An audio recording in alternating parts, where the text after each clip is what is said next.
আপনারা ভাবছেন আমরা সুখে দুঃখে এতটা বছর কি করে একসাথে কাটালাম, তার একটাই কারণ আমরা সুখে দুঃখে সংসারের সব কাজ ভাগ করে নিয়েছি, হাফ হাফ করে। যেমন আমি রান্না করি, ও খায়, আমি কাপড় কাচি, ও কাপড় পরে, বিছানা রাত্রেবেলায় বিছানা করে দিই, মশা টাঙিয়ে দিই, ও এসে শুয়ে পড়ে। বুঝেছেন? এইভাবে করতে করতে আমরা কাজ করি। আর একটা ব্যাপার কি, আমি ইনকাম করি, ও সেটা খায়, খরচা করে।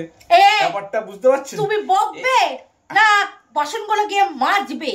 আরে বলবেন না, ওই কাজটা তো ভাগে ভাগে করছি, আমরা আমি মাজবো, উনি ধোবেন। ব্যাপারটা বুঝতে পারছেন? এইভাবে সংসারটাকে আমরা একতাই ভাবে চালিয়ে যাচ্ছি।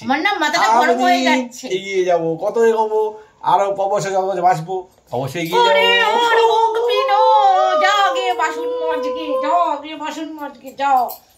মাথাটা আমার গরম করে রেখে দিল। কোথায় আমি বললাম এক বলতে, আর এসে এক বকে চলে গেল। পারি না আমি আর একে শিক্ষা দিতে, কবে যে শিখবে।